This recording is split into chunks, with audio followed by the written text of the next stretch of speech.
আমাদের মা বাবা কত দয়ালু, তারা আমাদেরকে কতই না ভালোবাসেন, তাই না? তারা আমাদের সুখ শান্তি চান, আমাদের আরাম আয়েশের জন্য কত কিছুই না তারা করেন। মা সারাদিন মজার মজার খাবার রান্না করেন, ঘর পরিষ্কার করেন এবং কাপড় চোপড় ধুয়ে মুছে রাখেন, ঘরের জিনিসপত্র গুছিয়ে রাখেন, আমাদের গোসল করান, খাবার মুখে তুলে দেন। মায়ের আদরের সত্যি তুলনা নেই। আর আমার প্রিয় বাবা কতই না কষ্ট করেন। বাবা সারাদিন বাইরে কাজ করেন, টাকা পয়সা উপার্জন করেন, বিকালে ক্লান্ত হয়ে এসে আদর করে আমাকে কোলে তুলে নেন, মুখে চুমু দিয়ে জিজ্ঞেস করেন, কেমন আছে সোনামণি?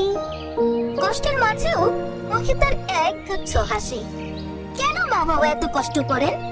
তারা তো এমন না করলেও পারতেন।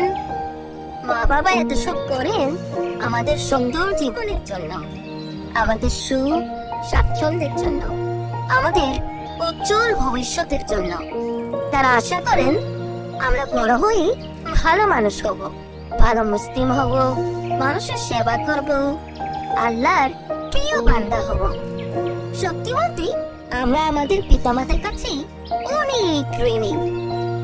তাই পিতামাতাকে আমরা সম্মান করব, তাদের সাথে নিচু স্বরে কথা বলব, আচার আচরণে নম্র ও ভদ্র হব।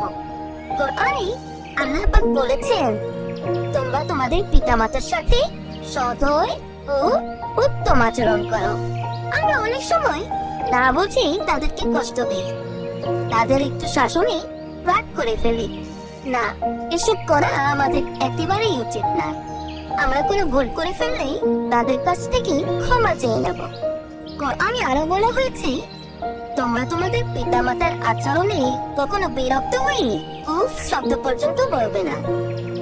আর জানো, পিতামাতা বেজার হলে আল্লাহ আমাদের উপর বেজার হবেন, আর আল্লাহ বেজার হলে আমরা জান্নাত পাবো না। আমাদেরকে যেতে হবে দাও দাও করা ভয়ঙ্কর আগুনের দোজখে।